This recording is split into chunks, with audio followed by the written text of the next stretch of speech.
Hi guys, so in today's lecture we are going to see how we can make our first Django project. So until today we are making a virtual environment. So if you didn't see the previous video of how to make a virtual environment and activate virtual environment, then please go and watch that video because that will be important part we are working on. And every time we use some libraries in our project, then we only install library in the virtual environment and we will only use libraries which are present in virtual environment. So this is the most important concept about virtual environment. So if you didn't see the video, please go and watch it. So here I already make a virtual environment. Just ignore these all files. Okay, I can just delete it, so there is no problem.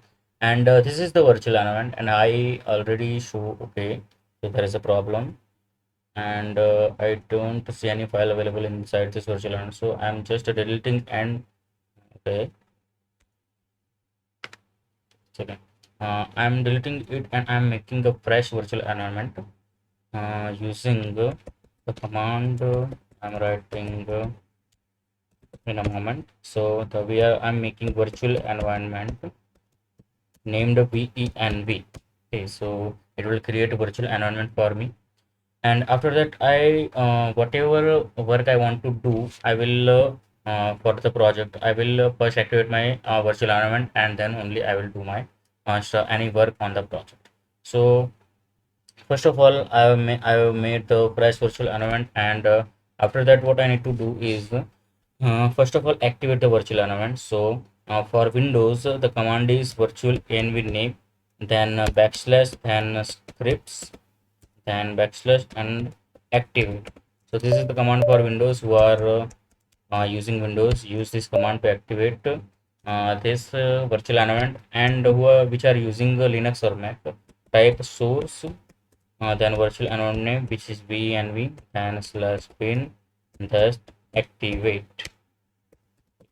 So when you hit enter, it will activate your virtual environment. You can see that here I'm just clearing the terminal. So now what I need to do is I want to make a Django project. Okay, so we are working on a Django project and I want to I want to make a Django project. So first of all what I need to install Django. Okay, so I'm installing Django. It will take around 10 to 15 seconds maybe.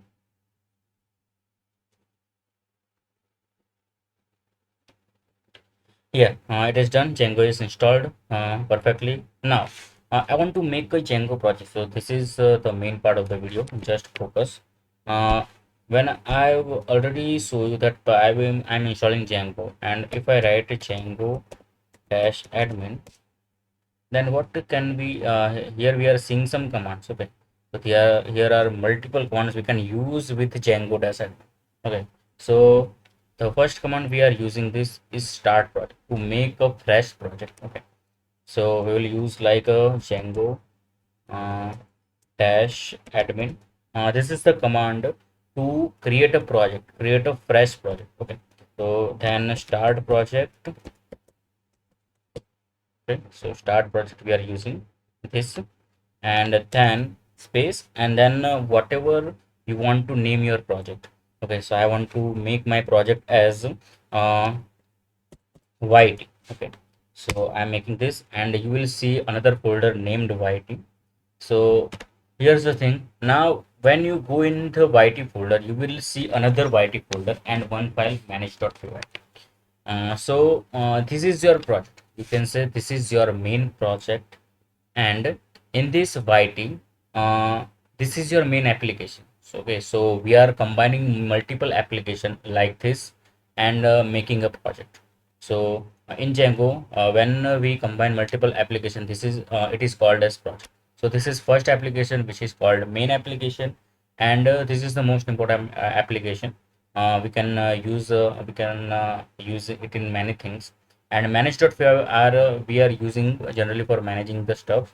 Like if you want to run server, connect with server, then we will use manage.py file. If I'm again go in the YT folder, okay, if I'm again go into YT folder, then these are some files that Django provides us. Okay, I didn't make this type of this all files. Django provide us. So I'm explaining you these files. Okay, so esgi.py and wsgi.py. So these two files are server. Django provides us its own server. We don't need to make it any or we need to connect it any other server. It provides us the server. Then we can we can run it on local server, local host for that. And there is a init.py file. This is, we can say that it is a constructor file. So whenever the project run, this main application, okay, this main application, I'm talking about main application YT, which is present in outer YT folder. Okay, so I'm talking about this folder. Okay, so this is main application which is with manage.py file.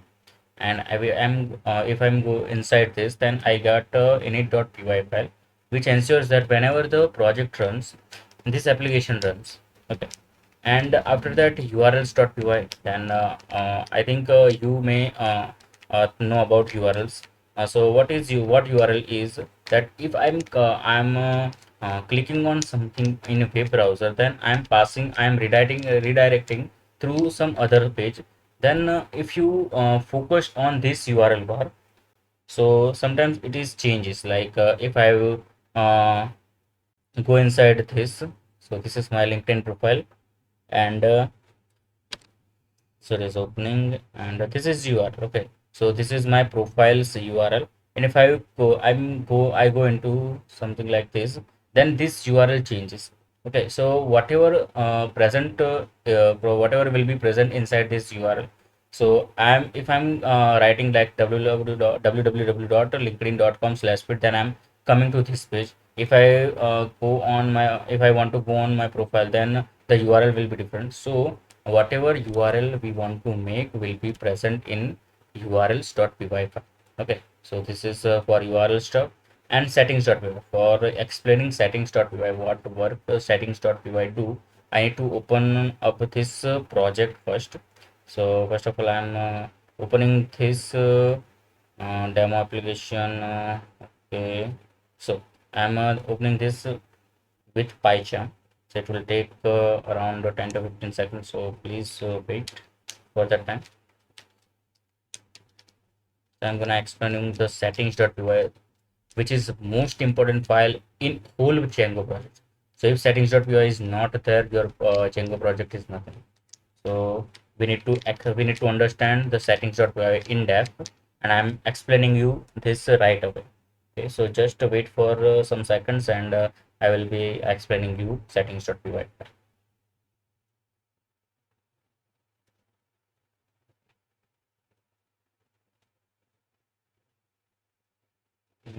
Yes, okay.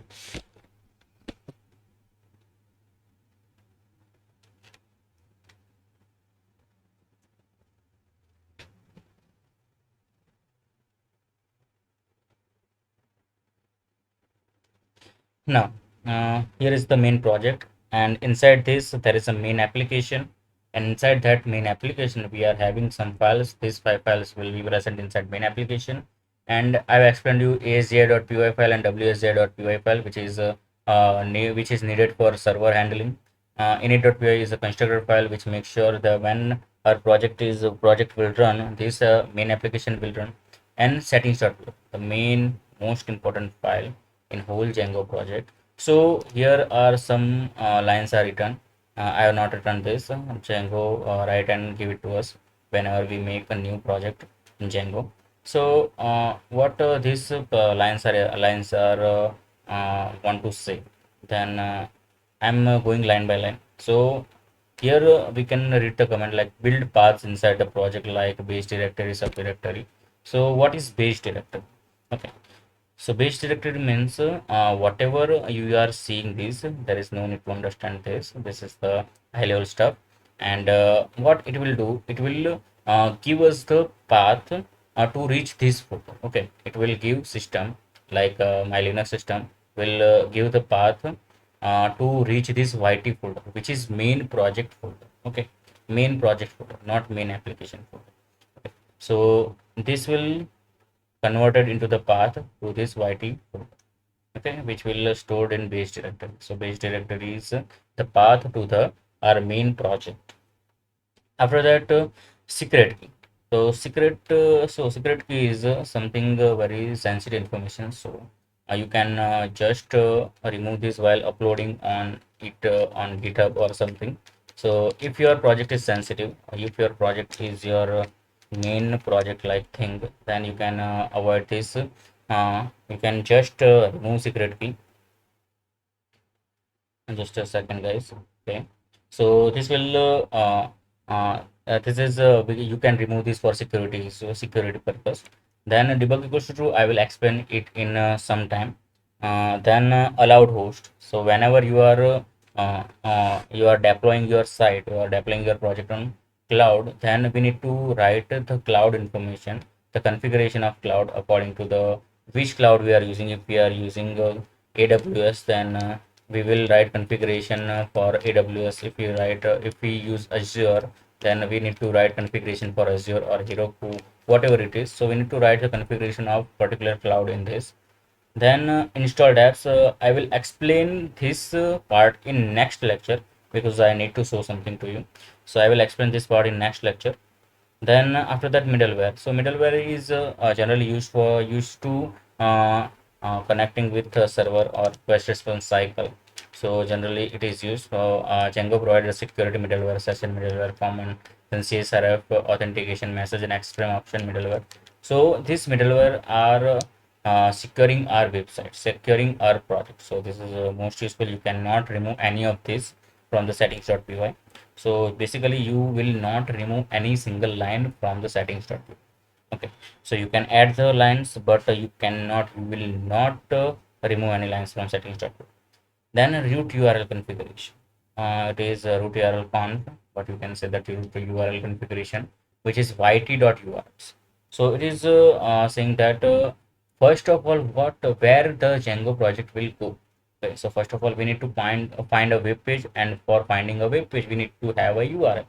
So the main URL, the it will what root URL configuration says that whenever the project runs, it will go to the this yt.urls. Now what is yt.urls? So yt is the main application, and urls means the urls.py file present inside that main application. So it will directly go to the this files urls.py. So first of all, whenever the project will run, it will jump to this file urls.py to find URLs for particular pages. Okay, so this is used for that. And templates, whenever we are gonna use HTML files, which is called templates, which is also part of the MBT architecture templates. So we need to save that template, save those templates inside one folder. You can name that folder anything, but I will name those folder like templates. So I need to provide a path to the particular folder in which I'm going to store my HTML files. So I will provide that path here. uh, this is the configuration for templates. After that, what we need to do is a WSA application. So it is a server. Okay, whenever we are running like any command for running server, I will show you command in some time. So WSA application, what it is doing that it is calling it will call server. Okay, so it will call yt.wsj.application. So yt is the main application, and in wsj.py application, so this will call the server. Okay, so in localhost we will get our server. So this method will call the server. Then again come to the settings.py and database. Django provides a database named SQLite3. So it is by default. You can change the configuration. You can use a PostgreSQL, you can use MySQL, you can use any database. Just try to search in internet that configuration for any database for Django project. You will get configuration for that particular database, and you can replace that configuration and use your own Postgres or MySQL database. So I'm gonna use this by default. Then auth password validator. So these are some password validators like user attributor, similarity validator, minimum length, common password, numeric password validator. So it will use for authentication process in which validation will be done on password. Then a language. Okay, so if you are using English US, you can also use English UK. I am not gonna change this. I will use English US. Then a time zone UTC. UTC stands for United Time of Chicago. Okay, so I need to change this. The first thing you will change in settings.py is time zone. Asia slash Kolkata. If you are in other country, then you can use that time zone. So you need to first change the time zone and write this, and A and K is capital with forward slash.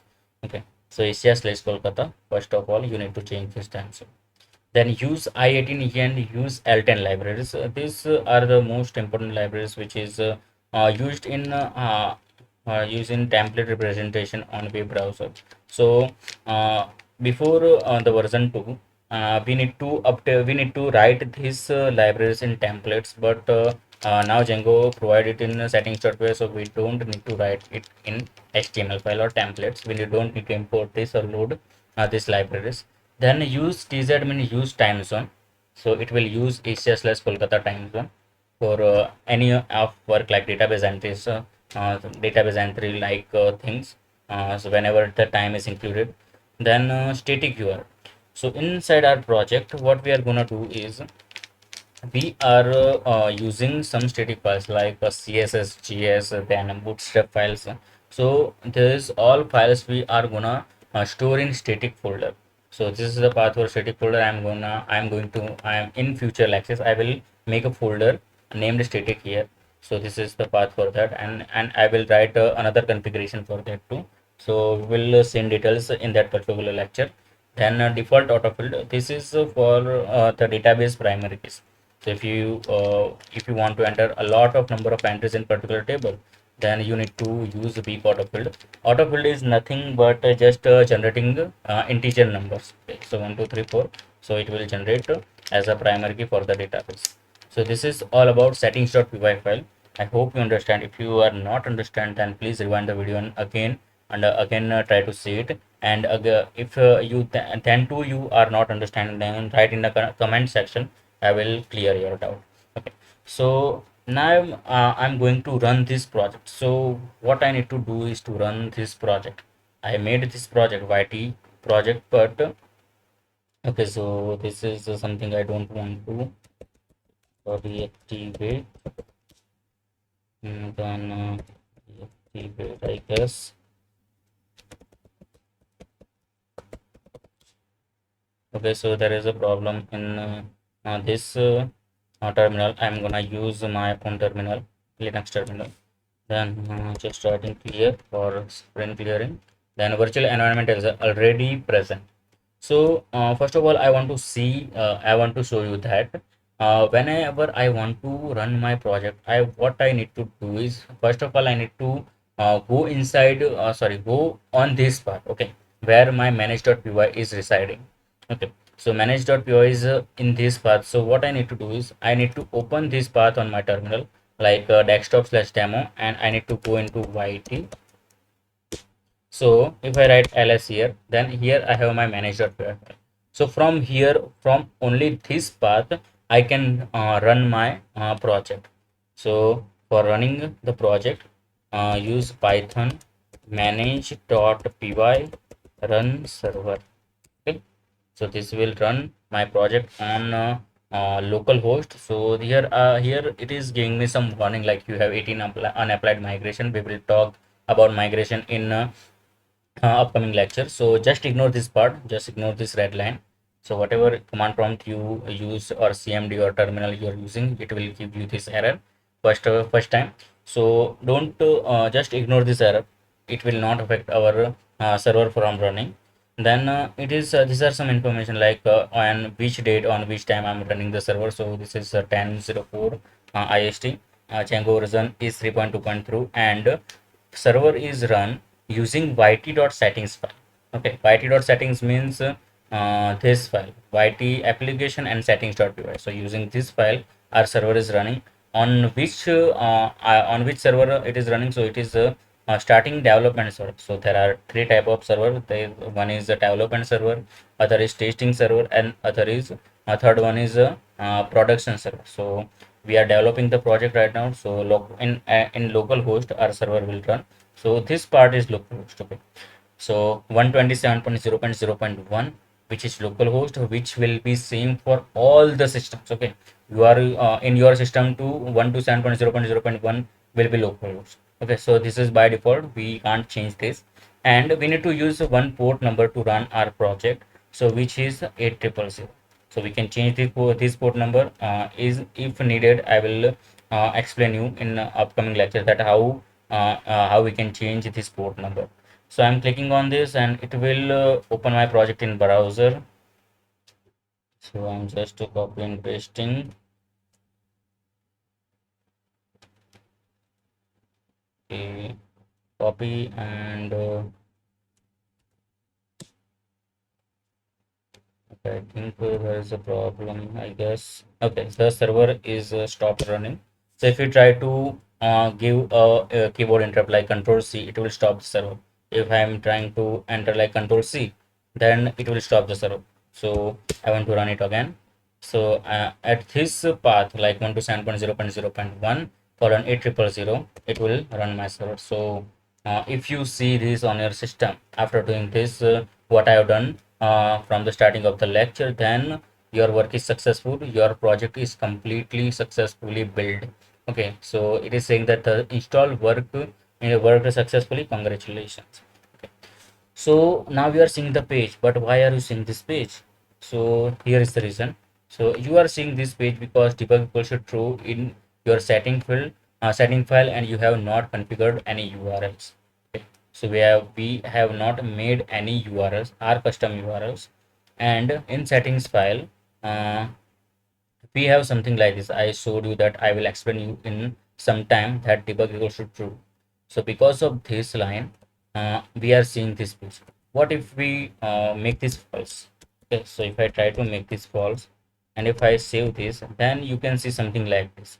Okay, so it loaded it by itself, and what it is saying that command error, you must set settings dot allowed host if debug equals to false. Okay, so what it is saying that we need to write something in allowed host if the debug equals to false, but we are not making it to the production server. We are not deploying it to the production server. So for this we need to write here true. Okay, when we are deploying the project on the server, then we will make this false and we will write something in this allowed host blank list. Okay, so in this we will write something, we will write configuration of particular cloud. Okay, so if I run this again, then again it will run perfectly. So you are seeing this page. So this is it, guys. So from my side for this lecture.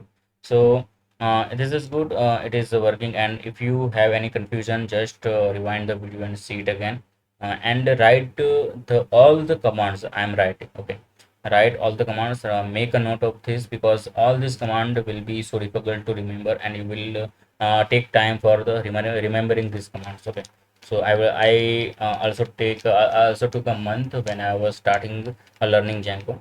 So it will take around a month to remember all the commands we are going to use in this Django project. So make note of it and try to remember this all commands. Okay, so try it out in your system, and if you get any issue, just rewind the video, and then to if it is not solved, then tell me inside the comment section. I will try to solve your issue. Okay, so thank you so much for watching the video. If you have not subscribed the channel, please subscribe it and like the video. And thank you so much for watching again, and just bye bye.